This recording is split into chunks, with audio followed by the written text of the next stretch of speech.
Bonjour Brune Poirson. Bonjour Caroline. Une fois n'est pas coutume, on va commencer ce matin par un sondage et par un chiffre à la une de Libé. 64% des Français estiment qu'Emmanuel Macron ne comprend pas la réalité des difficultés sociales. Qu'est-ce que vous inspire ce chiffre ? Je pense qu'il y a une part de colère qu'on renvoie souvent aux représentants et en particulier aux responsables politiques. Parfois, quand on est dans la difficulté, on a du mal et on a besoin de trouver un responsable, un coupable, parfois, et souvent, ça tombe sur les responsables politiques. Maintenant, il n'y a pas de déconnexion, c'est ça ce que dit ce chiffre. Non, il n'y en a pas. Non. Le président de la République est plus que jamais mobilisé. Je crois qu'il l'a montré. Il a passé du temps à Amiens.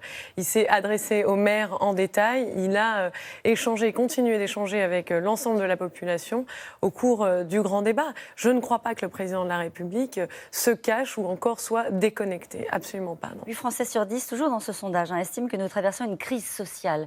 Dans ce contexte-là, on est un an après les Gilets jaunes. La priorité, ça peut rester la réforme. On l'a vu dans le journal 7h30. Le gouvernement continue et le Premier ministre continue de recevoir les partenaires sociaux. On est à quelques jours d'un mouvement social dont on parle désormais en disant c'est le mur du 5 décembre. L'urgence, c'est pas de faire retomber la pression. Mais comment est-ce qu'on la fait retomber, la pression ? On le fait en luttant dès le début sur les causes, contre les causes même de ce qui provoque ce mal-être social. Et c'est en particulier parfois des inégalités dans ce pays qui vont non seulement croissantes, mais en tout cas, par exemple, quand on parle des régimes de retraite, il y en a certains qui sont plus favorisés que d'autres. Il ne s'agit pas de se lancer dans une chasse aux sorcières, il s'agit simplement de faire en sorte que nous soyons et que nous ayons un régime de retraite qui est adapté au XXIe siècle, c'est-à-dire qui s'adapte au parcours de chacun et qui lutte contre les inégalités et certaines injustices du système de retraite actuel. Oui, c'est une réalité. Alors le meilleur moyen de défendre ces idées, de défendre le bilan du président de la République et du gouvernement, c'est d'aller faire campagne. C'est ce que dit et c'est ce qu'a dit visiblement le président de la République lors d'un conseil des ministres, aller se frotter au suffrage universel. Il vous aurait donc demandé d'aller être candidate à Avignon. Qu'est-ce que vous lui avez répondu ? Alors, le président de la République ne m'a rien demandé. Et ce n'est pas son genre de demander, d'avoir la maladroitesse, de demander par article de presse interposé à ses ministres d'aller et de rentrer en campagne. Ensuite, je voudrais préciser une chose. Je n'ai aucune leçon de courage politique à recevoir par le biais d'articles de presse. Vous savez, moi, Caroline c'est pas au président de la République que j'étais à l'étranger, j'ai tout quitté pour venir faire campagne pour Emmanuel Macron en 2017, dans la circonscription, et à l'époque, c'était encore elle, de Marion Maréchal Le Pen.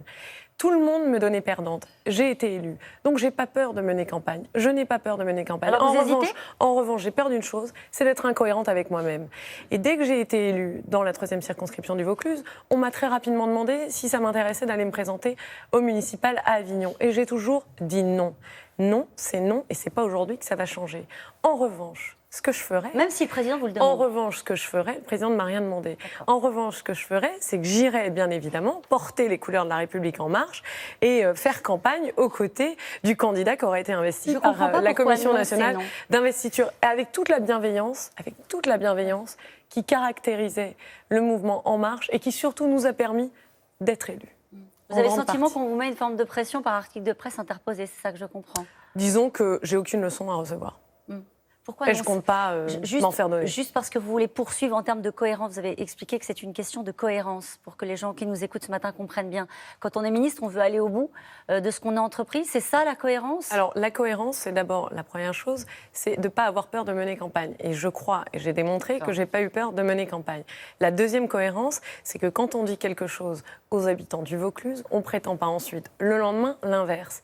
Et depuis 2 ans et demi, on me demande à intervalles réguliers si j'ai l'intention d'aller me présenter à Avignon. Et je réponds toujours la même chose, invariablement, non. Eh bien, cette fois, c'est clair.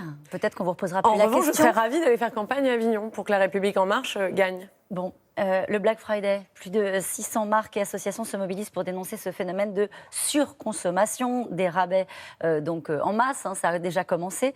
C'est compliqué quand même de dire à ceux qui veulent juste acheter moins cher pour Noël que c'est pas bien. Effectivement, ça fait partie d'un travail de changement de pratique, j'ai envie de dire culturel. Moi, l'an dernier, dans une vidéo qui avait d'ailleurs été beaucoup vue, j'avais dénoncé une double arnaque pour la planète et pour le pouvoir d'achat.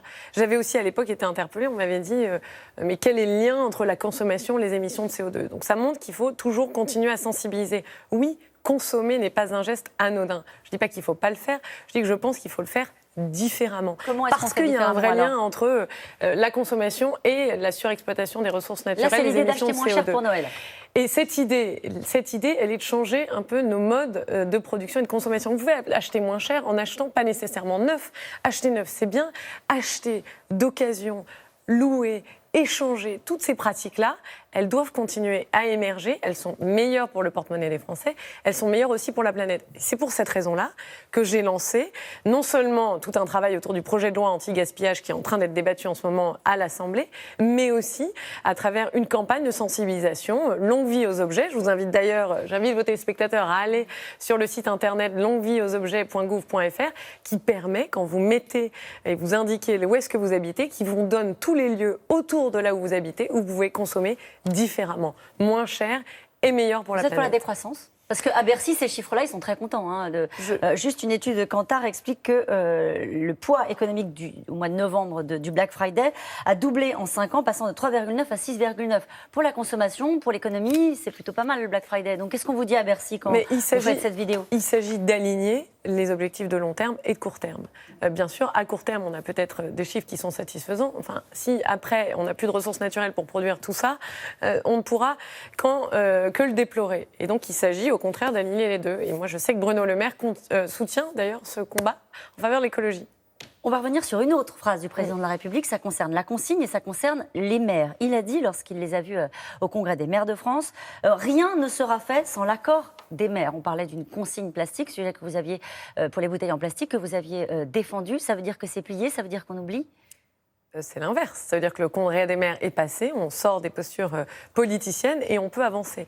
On peut avancer vers quoi ? Parce que l'Association des maires de France a dit qu'il n'y aura pas de consigne sur les emballages en plastique. On peut avancer vers le résultat de la concertation d'hier, c'est qu'on s'est mis d'accord pour avancer vers la mise en œuvre d'un système de consigne, d'abord par le biais d'expérimentation, ensuite en fonction des performances, sur la mise en place d'un système généralisé à l'ensemble de la France. Qu'est-ce que ça veut dire ? Alors, ça veut dire que ça va se faire, ça veut dire que ça va se faire vite. Très concrètement, ça veut dire que ça va se faire. Ça va se faire en plusieurs étapes. On s'est mis d'accord hier, on a concerté, on a continué, c'était la dernière phase de la concertation, qui, je le rappelle, a commencé depuis avril 2018, qui, au moment du Congrès des maires et de tous ces événements, était un peu bloqué, parce que parfois, ça demande des changements culturels, mais aussi des changements politique parfois. Et donc, vous voudriez que ça aille plus vite, sincèrement, Brune Poirson ? Vous savez, il y a une urgence environnementale. Tara Océan l'a montré encore ce week-end. Il y a du plastique et de la pollution plastique partout. Donc, plus on va vite, mieux c'est. Maintenant, je prends acte de la décision des élus locaux de décaler la mise en œuvre de la consigne à 2023. Néanmoins, nous allons commencer les expérimentations. C'est ça, aux prochaines municipales. Vous le rappellerez. Par exemple. On en parlera en tout cas, on travaillera ensemble vers des objectifs de performance qui soient les plus ambitieux possibles. Merci beaucoup, Brune Poirson. Merci à vous.